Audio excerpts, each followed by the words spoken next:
복이 있는 성도는 하나님을 모시고 사는 사람들은 다 복이 있습니다. 근본에 이렇게 사경회를 통해서 시간마다 하나님의 말씀을 받고 그 말씀을 통해서 우리가 내 자신을 말씀의 거울에 비추어서 발견하고 내 죄를 깨닫고 회개하고 고치면 복 있는 성도 중에도 더 큰 복을 받을 수 있는 성도가 되실 줄로 믿습니다. 성도가 성도라고 하는 이름만 가지고 살면 어떻게 복 있는 성도라고 하겠습니까? 이 오늘 요한계시록 1장 3절 말씀은 하나님의 말씀 한 구절 속에 하나님의 말씀이 우리에게 복 주시는 그러한 통로가 세 가지로 나타나고 있습니다. 하나님의 말씀을 읽는 자가 복이 있고 듣는 자가 복이 있고 그 말씀을 지키는 자가 복이 있다고 말씀하셨습니다. 그러면 우리가 하나님의 말씀을 읽어야 되겠고 들어야 되겠고 그 말씀을 행해야 될 줄로 믿습니다. 하나님의 말씀을 읽지 아니하면 말씀의 거울 앞에 자기를 비추어 보지 않는 사람이라고 생각할 수밖에 없습니다. 구약시대의 이스라엘 백성들이 광야에서 엎드러진 네 가지 죄를 말씀하시면서 말세에 구원 얻기로 예비된 모든 성도들에게 거울로 보여줬다고 했습니다. 그 광야에서 엎드러진 죄가 네 가지인데 원망하다가 주를 시험하다가 간음하다가 우상숭배하다가 다 엎드러졌습니다. 그렇다고 하면 우리가 이 광야와 같은 이 세상에 살면서 하나님을 모시고 믿음의 길을 걸어가면서도 우리가 하나님을 시험하는 것은 없었는지요? 원망한 것은 없었는지요? 또 간음하는 마음이 하나님을 떠나서 하나님보다 더 사랑하는 것이 우리 마음속에 있지는 않았는지요? 또 만들어 놓고 있는 우상은 안 섬긴다 할지라도 우리 마음속에 하나님보다 더 사랑하는 것이 없는지요? 오늘 우리가 이 말씀 앞에서 우리 자신을 적나라하게 드러내놓고 우리 자신을 점검하고 너희가 믿음에 있는가 너희 자신을 시험하고 확증하라. 너희 속에 그리스도가 계시지 아니하면 너희는 버리운 자리라. 그렇게 분명히 말씀하셨는데 우리가 하나님의 말씀을 건성건성 듣기만 하고 하는 신용만 내고 그렇게 해가지고는 어떻게 복 있는 성도라고 할 수 있겠습니까? 우리 성도들은 하나님이 죄악 가운데서 구원하여 죄를 예수 그리스도께서 십자가에서 피 흘려 주시면서 우리 죄를 다 씻어 주셨습니다. 과거의 죄, 현재의 죄, 유전받은 죄, 미래의 죄까지 우리의 제사장 되시는 예수님이 어린 양으로서 십자가에 피를 흘려 우리를 완전한 속죄를 이루어 주셨습니다. 로마 8장 1절에 그리스도 예수 안에 있는 자는 결코 정죄함이 없나니 죄와 사망에서 해방하였습니다. 너희 죄가 주홍같이 붉을지라도 눈같이 희게 할 것이요 너희 죄가 진홍같이 붉을지라도 양털같이 희게 하리라고 하신 그 하나님의 말씀대로 다시는 정죄함이 없는 거룩한 하나님의 자녀들로 하나님이 세워주셨습니다. 그 하나님의 구속의 은혜에 붙들려 있는 사람이 하나님께서는 성도라 성도라고 하면은 거룩한 무리 가운데 있는 사람이란 말이에요. 거룩성자에 무리도 써서, 그래서 거룩한 성도인데 성도답게 살아야 복 있는 성도가 되는 겁니다. 성도라는 이름만 가지고 하나님이 깨끗게 해주셨는데도 깨끗한 곳에 깨끗하게 살지 못하고, 하나님이 복을 주셨는데도 복 주신지도 알지도 못하고,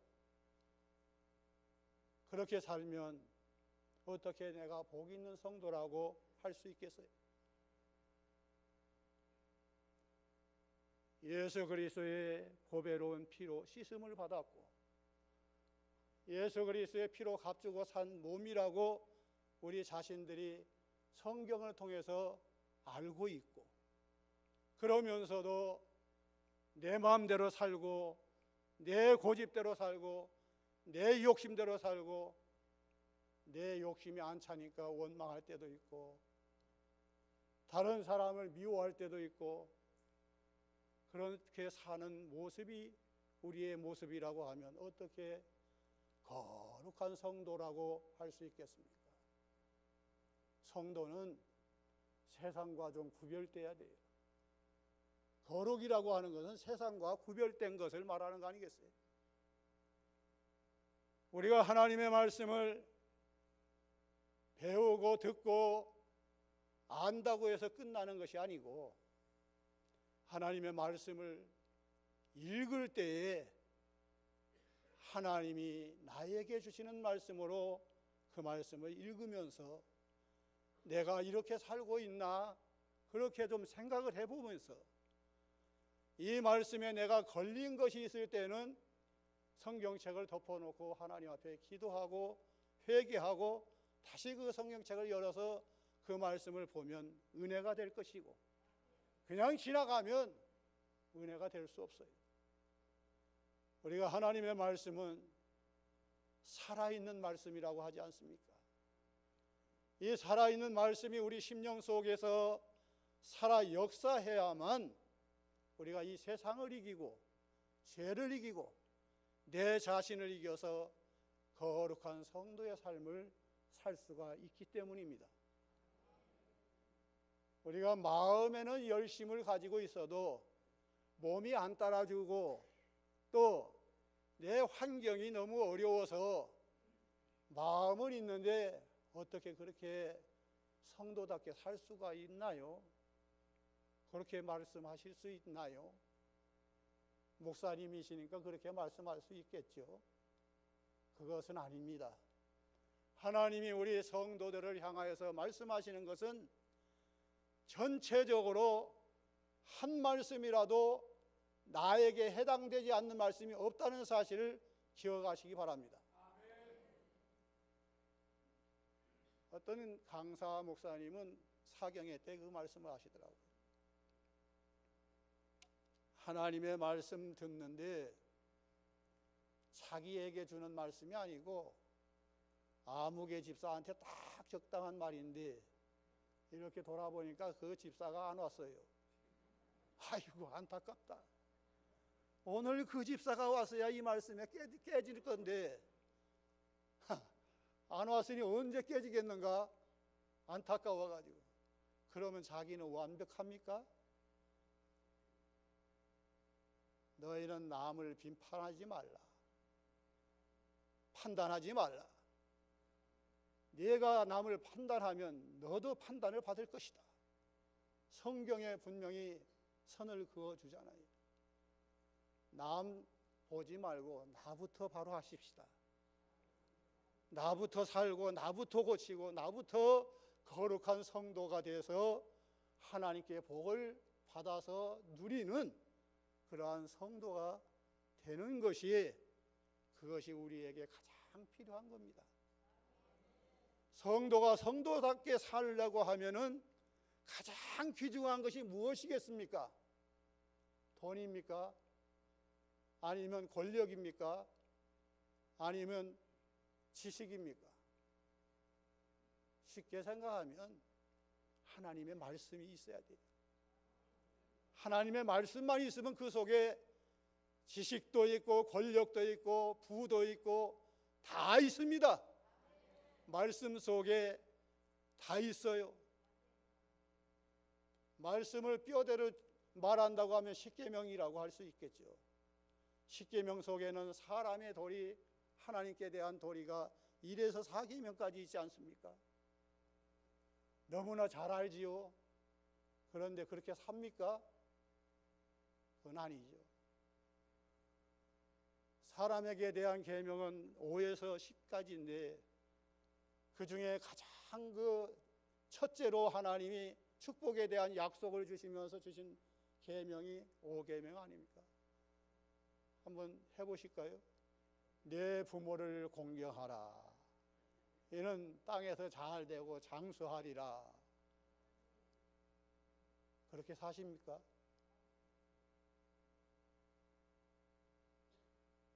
부모 공경 잘하면 복을 받는다고 하나님이 축복에 대한 약속까지 주셨건만 부모 공경 안 하니까 복을 못 받는다고 하면 그 성도는 복 없는 성도예요. 신명기 28장은 잘 아시는 대로 1절부터 14절까지는 축복에 대한 말씀인데 하나님의 말씀을 순종할 때 주신다고 하나님이 분명히 말씀하고 있습니다. 또 15절부터 68절까지인가는 이걸 지키지 아니하면 이렇게 저주가 임한다. 아주 세부적으로 잘 기록해 놨습니다. 그러면 여러분들은 어느 말씀이 좋습니까? 신명기 같은 28장인데도 1절로 14절 말씀이 좋습니까? 아니면 15절부터 68절까지 마지막에 그 저주하는 것까지 어떤 것이 더 좋겠습니까?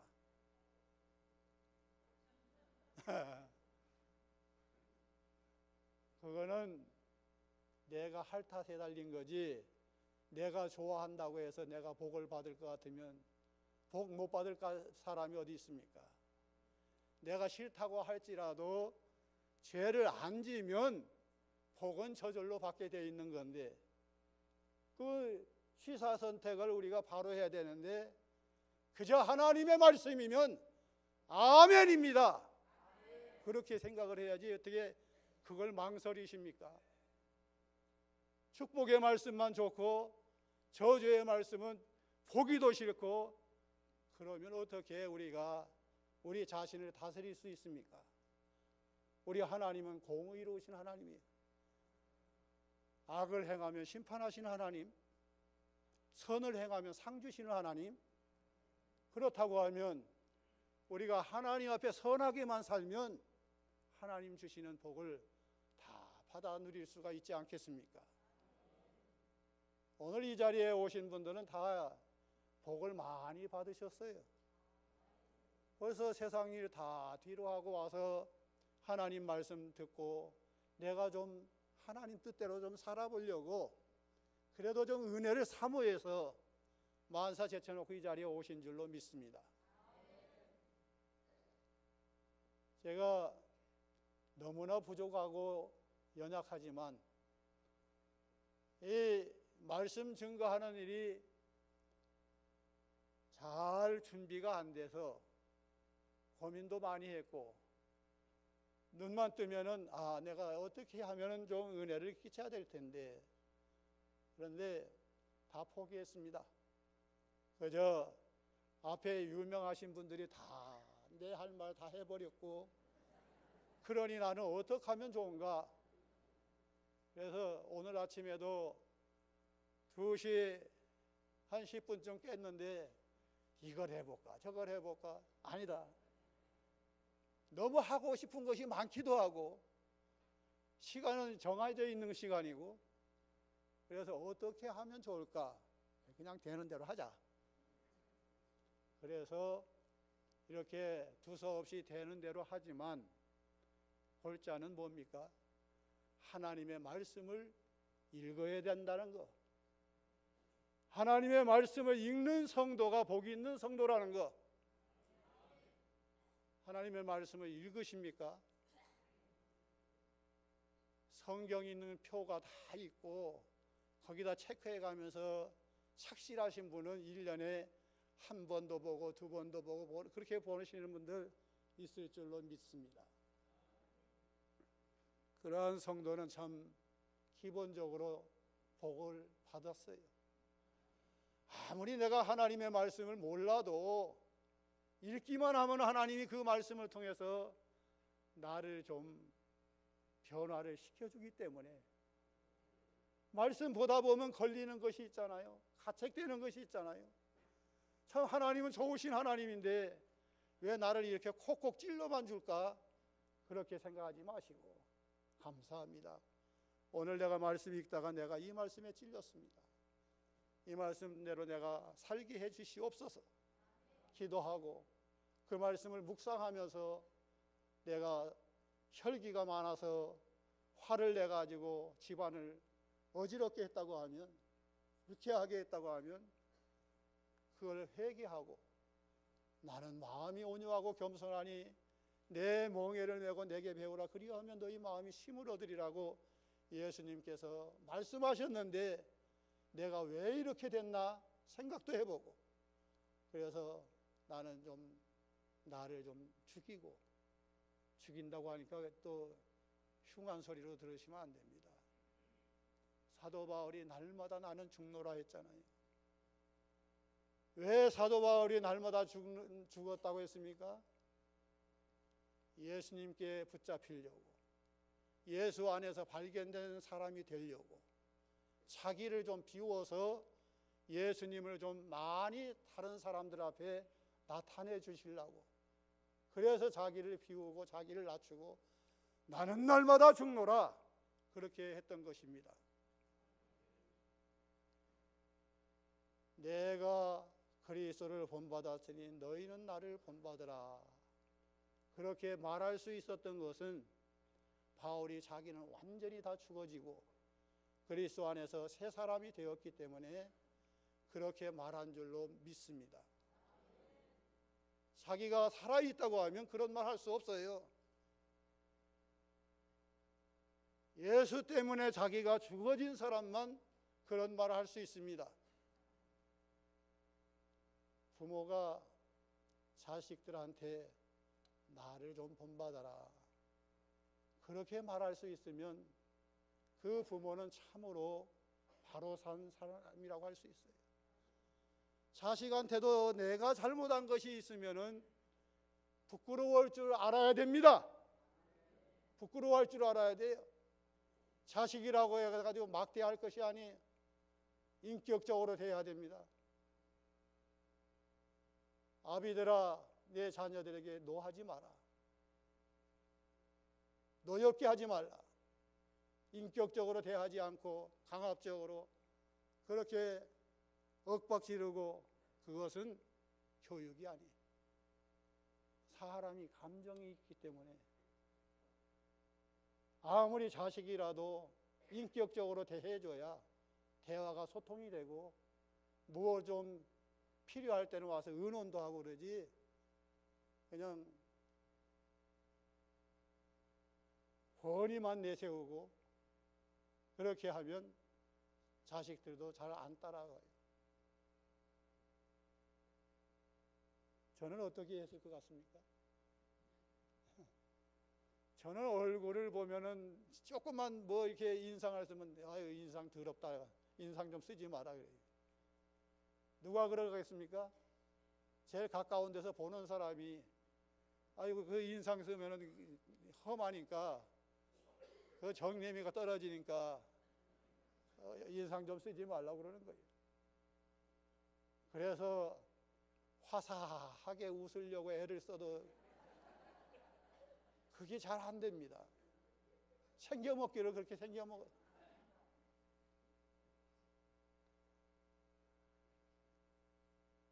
어떻게 세상 말에도 웃으면 복이 옵니다 하는데 왜 목사가 돼가지고 웃음이 없을까?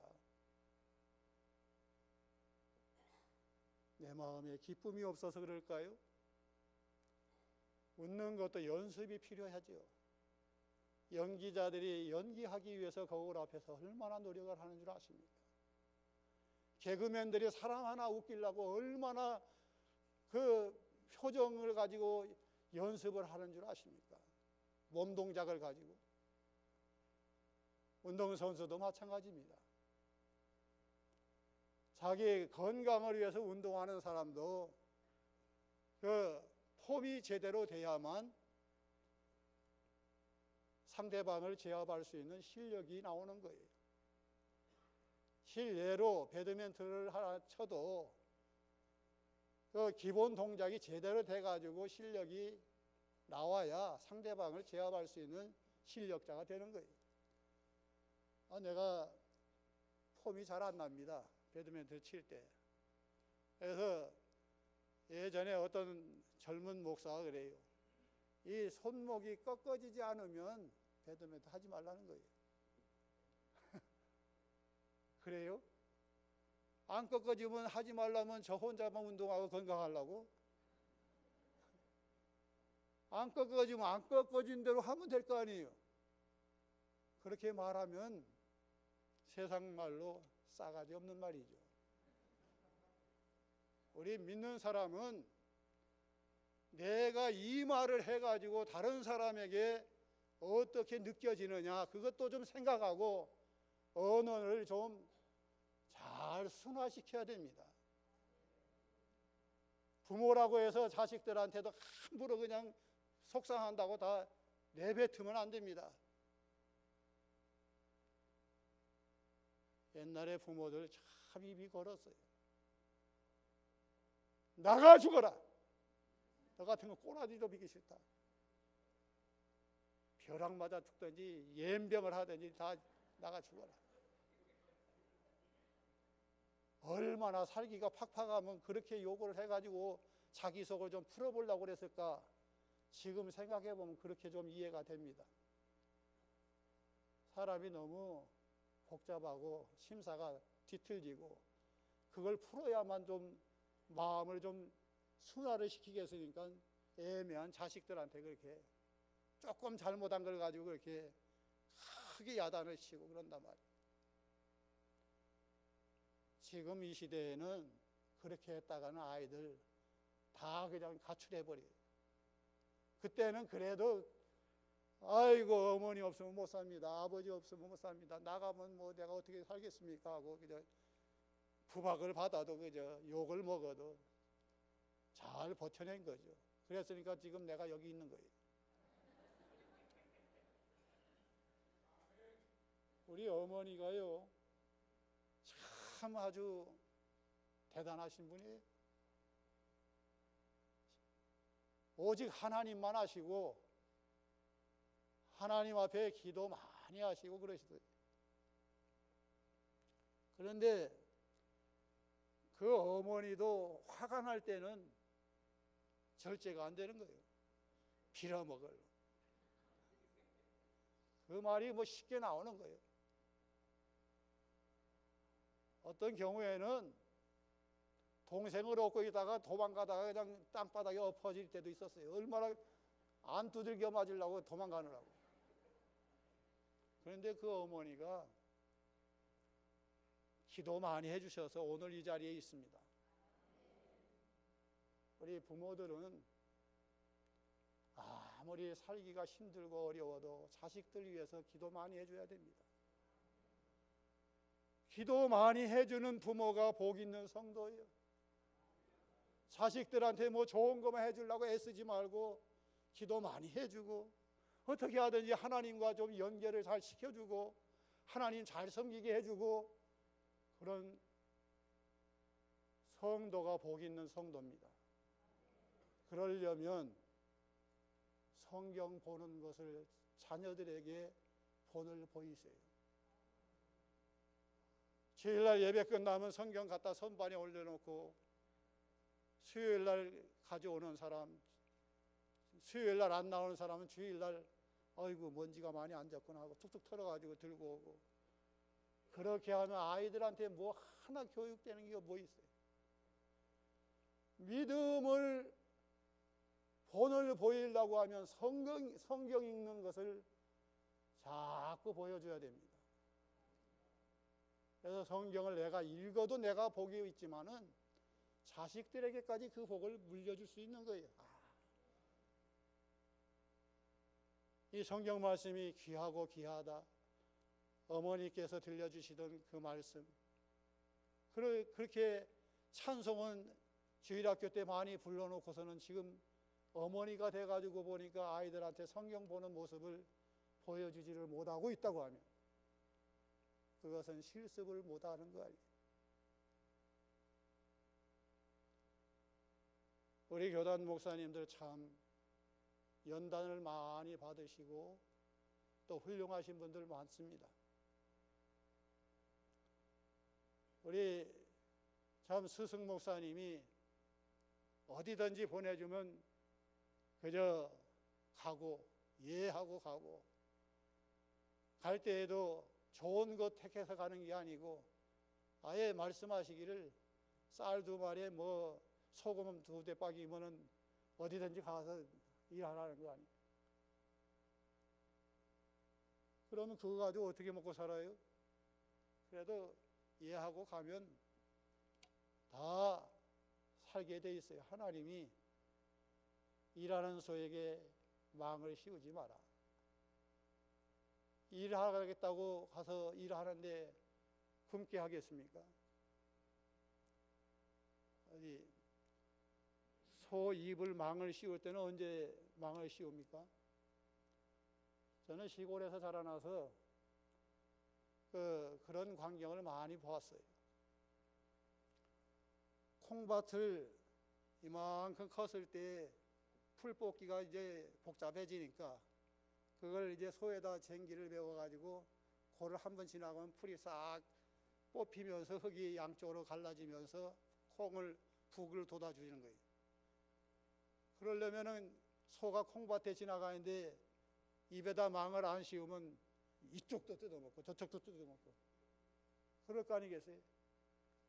그러면 그 당시에는 콩 한 포기가 얼마나 귀중한데 소가 뜯어먹게 그냥 둘 수 없으니까 망을 씌우는 거예요. 간은 새끼줄로 해가지고 이 망을 만들어가지고 입에다가 딱 씌워가지고 묶어놓는 거예요. 먹고 싶어도 못 먹습니다. 근데 하나님께서 그 일하는 소에게 망 씌우지 말라 하는 것을 소를 걱정해서 했겠느냐 말이에요. 주의 일을 하는 주의 종을 위해서 망을 씌우지 말라. 그 비유를 들으신 거죠. 주의 일을 하는 그 종에게 망을 씌우지 말라.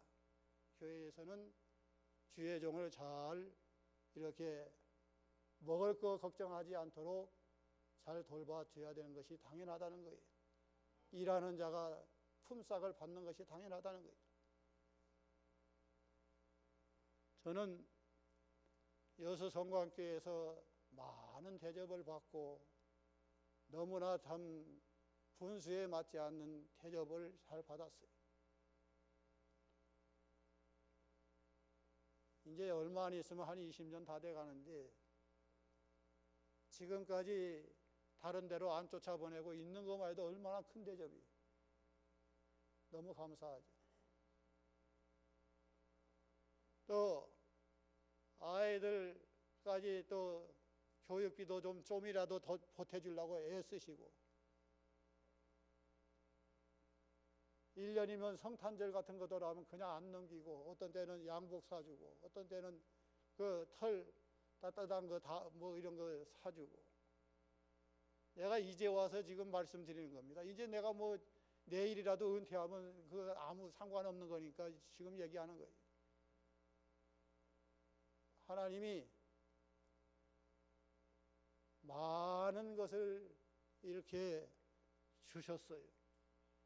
그래서 너무 감사해서 나는 어떻게 하면 이 교회를 위해서 좀 이 한 몸을 잘 하나님 앞에 드릴까 그런 마음을 가지고 힘을 쓰는 가운데 있습니다. 그래서 새벽에도 뭐 한 사람 나오든지 두 사람 나오든지 그 숫자에 매이지 않고 매일 새벽에 차 운행하고 한 번 차 운행 아침에 두 번 왔다 갔다 하면 한 70km 이상을 늘 매일같이 뛰는 거예요.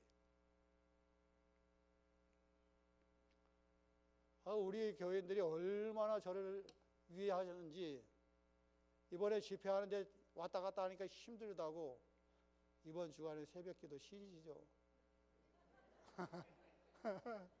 새벽기도 쉬고 집회만 잘 다녀달라는 거예요. 그래서 내가 속으로 내 몸이 나는 일어나는 시간이 정해져 있고 또 그 시간 되면 차를 가지고 돌아야 되고 몸이 그렇게 수년 동안 익숙해 있는데 그걸 못하게 하니까 그래서 해야 됩니다. 마음만 받았어요. 마음만. 얼마나 참 감사합니까? 그 사랑 가운데서 우리가 참 교역자와 성도 간에 마음을 열어놓고 어려운 일이 있을 때는 같이 어려운 일을 이겨나가고 또 좋은 일이 있을 때는 같이 기뻐하고 그렇게 살면 교역자와 성도 간의 관계가 얼마나 좋습니까? 참으로 복받을 수 있는 성도고 복받을 수 있는 교회예요. 이런 교회들이 다 되기를 주의 이름으로 축원합니다. 저만 이렇게 받으니까 좀 죄송해서 이제는 다른 교회들도 그렇게 하시면 얼마나 좋을까. 그렇게 참 내가 같은 동역자로서 동역자들이 너무 힘든 모습을 보면 제 마음도 참 편하지 않습니다. 우리 교단에서는 교역자들은 무조건 희생해야 된다. 그저 뭐 섬겨야 된다. 교회인들 잘 섬겨야 된다. 그렇게 말씀하셨기 때문에 그것이 목회의 도가 정도인 줄 알고 그렇게 하다 보면 잘 되는 겁니다. 말씀을 읽어야 돼요. 말씀 읽지 않으면 성경책은 생명의 말씀이고 살아있는 말씀이고 나의 영의 양식이지만 내 것이 될 수 없습니다. 내가 말씀 읽을 때마다 그 말씀을 통해서 내 자신을 발견해야 됩니다. 요한복음 6장 63절에 보면 살리는 것은 영이니 육은 무익하니라. 우리가 왜 성경 말씀을 못 읽을까요? 영이 사는 양식을 먹어야 되겠는데 육신이 좀 편안하려고 그래서 성경 보는 것을 자꾸 덮어두고 안 보는 거예요. 드라마 볼 시간은 있는데 성경 볼 시간은 없습니다. 드라마 시간은 잘 챙기는데 기도 시간은 있으면 하고 없으면 못하고 그렇게 사십니까? 그거 기본적으로 성경 하루 최소한으로 한 장이라도 봐야죠. 한 장만 봐도 한 달이면 30장 보는 거 아닙니까? 너무 많은 것을 요구하면 그걸 어떻게 해 하고 아예 시작도 안 할 겁니다. 하루 한 장씩 보다 보면은 2장도 보게 되고 재미있으면 10장도 보게 되고 그럴 거 아니겠습니까? 성경을 읽어야 복 있는 성도가 되는 거예요. 성경 말씀은 살아있는 말씀이에요. 살아있는 말씀을 내가 늘 가까이 하고 읽고 그 말씀에 내가 붙들려야 살아있는 믿음 생활을 하는 겁니다. 살아있는 성도, 죽어있는 성도는 복이 없어요. 살아 역사하는 성도가 되려고 하면 성경을 많이 읽어야 돼요. 성경이 하나님의 말씀이고 우리 신앙의 잣대가 되고 내가 믿음이 있는가 없는가 성경을 펼쳐놓고 들여다볼 때에 내 자신을 발견할 수 있는 겁니다. 성경 말씀 알아야만 보는 거 아니에요. 몰라도 자꾸 읽어야 됩니다. 사모하는 마음을 가지고. 사도행전 8장 26절로부터 28절에 보면 에디오피아 여왕의 간닥의 그 내시가 예루살렘에 예배하러 왔다가 돌아갈 때에 병거를 타고 가면서 성경 이사야의 글을 읽으면서 갔다고 했어요. 하나님께서 빌립 집사를 그 빈들로 보내가지고 빌립이 가가지고 따라가면서 읽는 것을 깨닫느냐 하니까 지도하는 사람이 없으니 어떻게 깨닫습니까? 그 병거에 올라타게 해가지고 이제 빌립이 예수 그리스도에 대한 그 예언의 말씀을 다 풀어서 가르쳐 주니까 내시가 물이 있는 곳을 지나갈 때에 여기 물이 있으니 내가 세례받기에 무엇이 거리낌이 있느냐. 빌립과 그 내시가 물에 들어가서 세례를 주고 빌립을 하나님이 이끌어 가셨습니다. 또 내시는 기쁨으로 흔연히 길을 갔다고 했습니다. 내시가 사모하고 성경을 읽는 걸 하나님은 다 아시고 그에게 하나님이 은혜 주시려고 빌립 집사를 그 빈들로 보내가지고 거기에서 그에게 예수 그리스도의 구속의 도리를 깨우쳐주고 거기에서 예수 그리스도를 통해서 은혜를 받아가지고 세례를 받고 기쁨으로 돌아갔다는 사실. 병거 타고 가면서 성경 읽는 것은 얼마나 힘들겠습니까? 여러분들은 좋은 승용차 타고 가면서 성경 한두 구절이라도 한 장이라도 읽어봤습니까?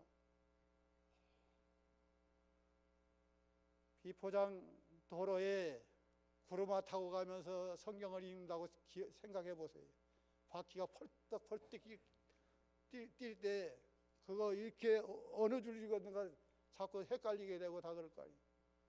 그래도 사모하니까 내시가 그걸 그 성경을 읽었고 하나님은 그걸 아시고 빌립을 보내서 그에게 은혜를 받게 하셨습니다.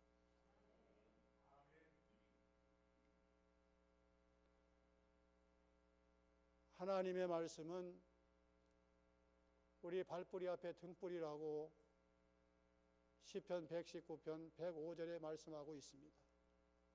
주의 말씀은 내 발의 등이요 빛이니이다. 이 어두워져가는 세상 가운데서 내가 밝은 빛 가운데 걸어가려고 하면 하나님의 말씀밖에 우리가 앞세우고 갈 것이 무엇이 있겠습니까? 하나님의 말씀을 앞세우고 가야 주의 말씀 의지하고 가야 내가 바른 길로 걸어갈 수 있는 거예요.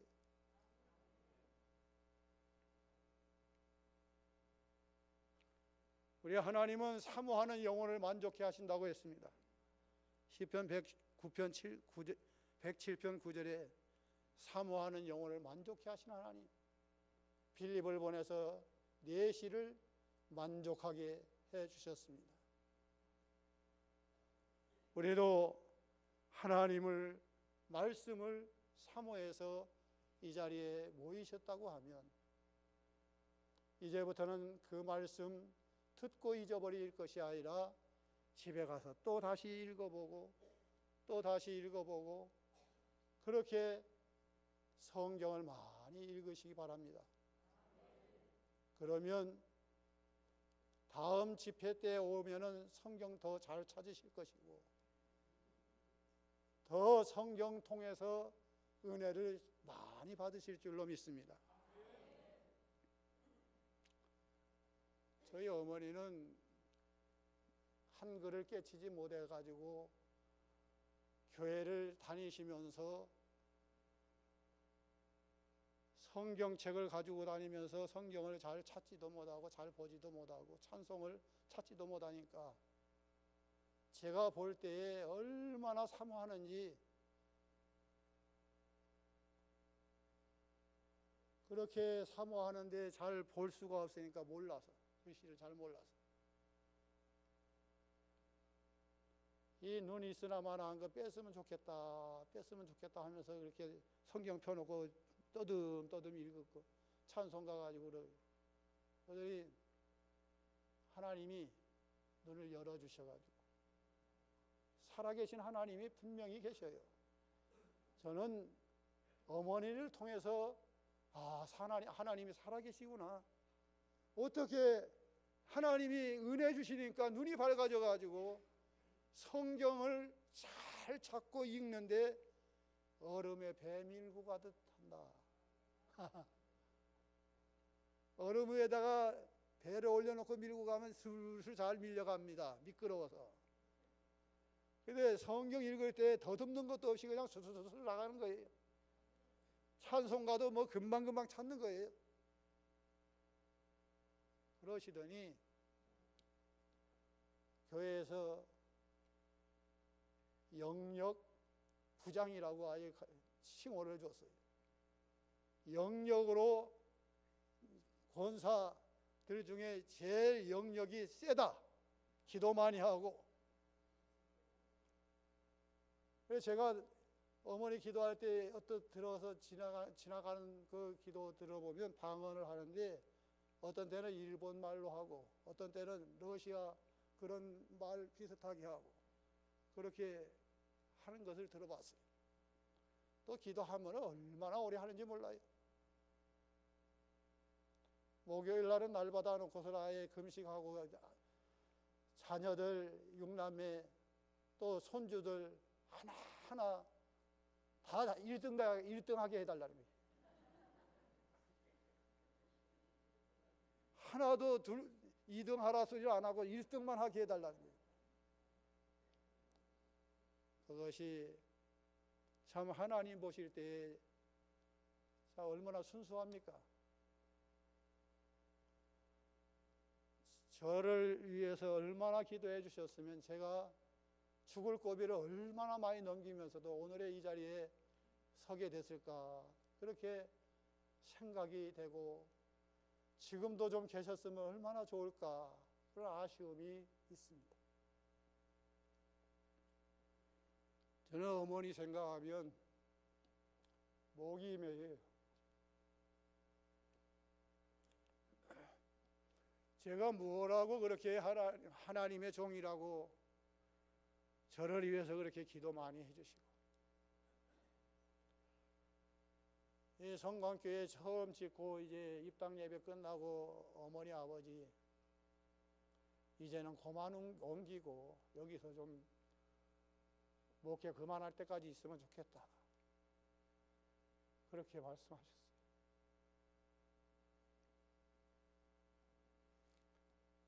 그런데 그것이 내가 원한다고 되겠습니까? 성광교회 가기 전에는 2, 3년 주기로 거의 자주 옮길 때는 많이 있으면 3년, 많이 있으면 그 창정교회에서는 한 5년 있었어요. 거기서는 뭐 그래도 참 오래 있었습니다. 내 목회 중에서 가장 그 재미있고 신났던 목회 장소가 창정교회예요. 안 잊어버려.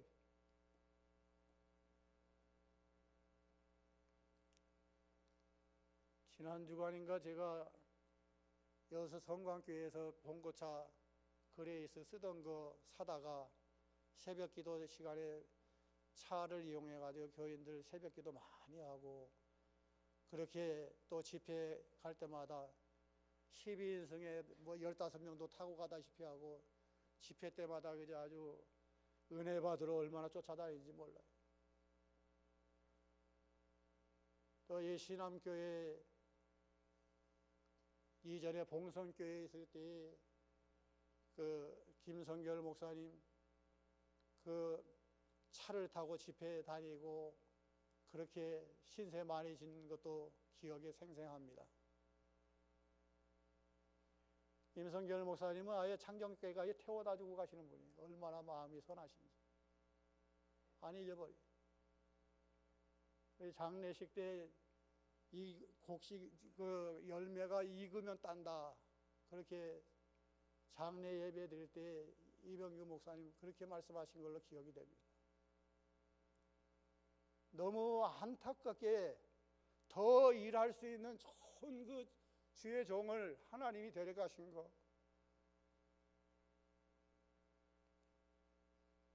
목이 메일 정도지만 그래도 하나님이 사랑하셔서 귀하게 쓰다가 불러갔다는 거예요.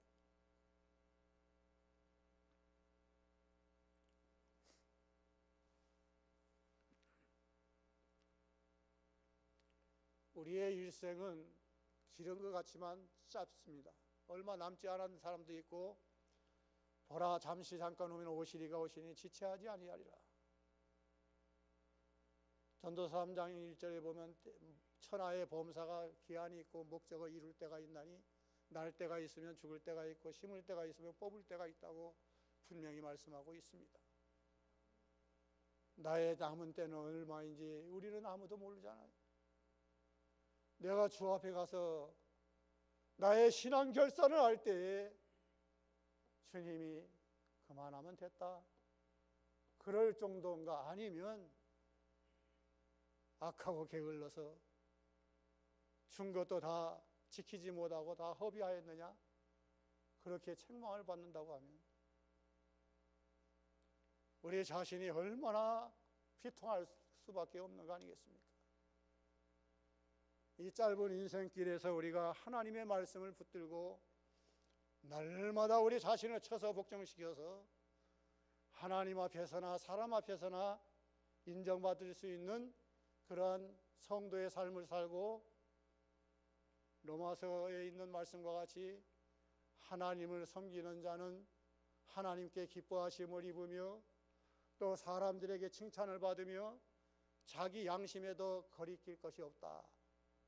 그런 정도로 신앙생활을 하다가 하나님 앞에 가야 되지 않겠습니까?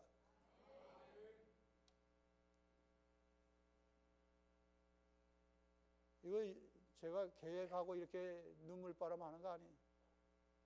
이렇게 좀 간증도 되면서 이렇게 제가 지나온 그 모든 것을 생각해 보면 어머니의 기도가 헛되지 않고 또 어머니가 그렇게 성경 많이 읽는 거 보여준 거, 그 모든 것이 실물교훈이 됐기 때문에 오늘의 내가 있지 않는가, 그렇게 믿어 의심하지 않고 감사하고 있습니다.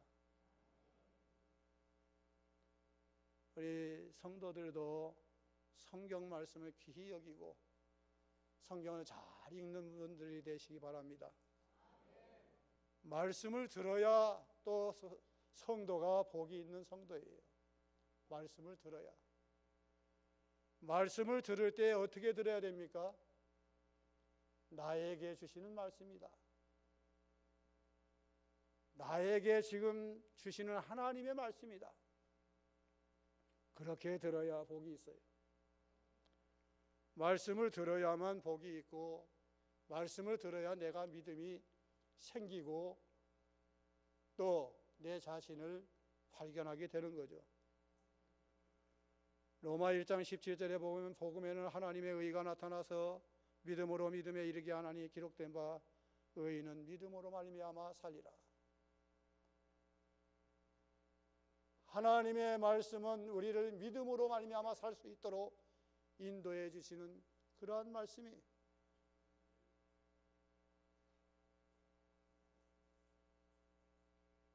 또 로마서 10장 17절에 보면 그러므로 믿음은 들음에서 나며 들음은 그리스도 예수로 말미암아서 나느니라. 들어야 거기에서 믿음이 나오게 돼 있어요. 그래서 하나님의 말씀을 들을 때에 하나님이 직접 나에게 주시는 말씀으로 받아야 그 말씀이 힘이 있고 내 것이 될 수 있습니다.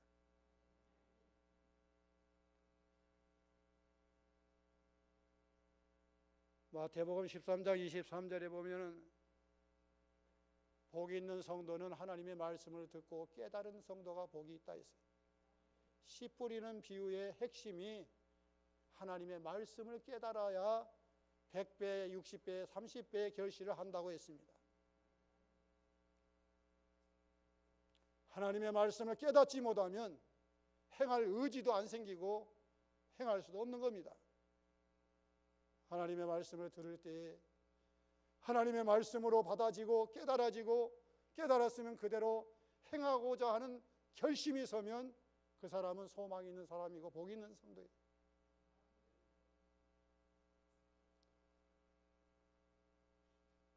유두고 아시지요? 유두고는 창문에 걸터 앉아가지고 세상 절반은 내놓고 절반은 하나님의 말씀 듣다가 졸려가지고 졸음을 이기지 못해서 떨어져가지고 3층루에서 떨어져가지고 죽었어요. 그런데 바울이 내려가서 안고서 기도해가지고 살려놨어요. 우리는 유두구와 같은 그런 과오를 범하지 않기를 바랍니다. 그가 왜 창문에 걸터 앉았을까? 거기에 대해서 뭐 여러 가지로 생각해 볼 것이 있는데 너무 늦게 와가지고 자리가 없으니까 앉을 곳이 없으니까 창문에 걸터 앉지 않았겠는가 그렇게 생각하기도 하잖아요. 교회에 올 때 늦게 오지 마십시오. 시간 전에 오십시오. 그래서 사모하는 마음을 가지고 와서 마음을 좀 가라앉히고 정리해가지고 사모하는 마음으로 말씀을 들으십시오. 그래야 말씀이 내게 깨달아지고 은혜가 되고 그 말씀에 붙들려야 내가 복 있는 성도가 될 수 있습니다.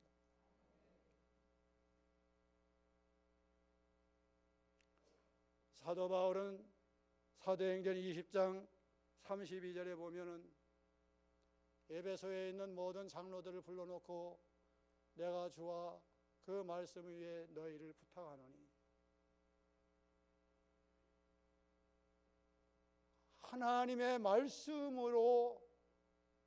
하나님의 말씀으로 너희를 지켜주기를 하나님께 부탁한다는 거예요. 말씀이 없는 교회, 말씀이 없는 성도 언제 어그런 길로 나갈지 알 수 없어요. 말씀에 굳게 서야만 됩니다. 말씀을 이제 깨달아서 그 말씀 위에 걸어가야 됩니다. 복 있는 성도 세 번째는 시간이 없으니까 그냥 그렇게 나갑니다. 성경 말씀을 지키는 자가 복이 있어요. 지키는 성도가 복이 있어요. 아무리 성경 66권 100독을 했을지라도 말씀을 지키지 않으면 무슨 복이 있겠어요? 귀만 높아지고 머리만 커져가지고 지식만 많고 에이구 저거 다 내가 수백 번 들은 거라고 그렇게 하면 무슨 은혜가 되겠습니까?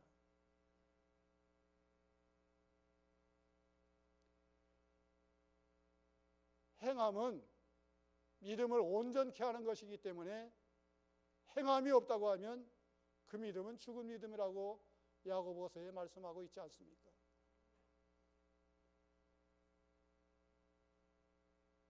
많이 알면 뭐해? 행하지도 못하는데 그렇게 말할 것이 아니에요. 많이 아는 것만큼 행하면 그 사람이 얼마나 신앙으로 자라나고 영권이 있는 사람이 되겠습니까?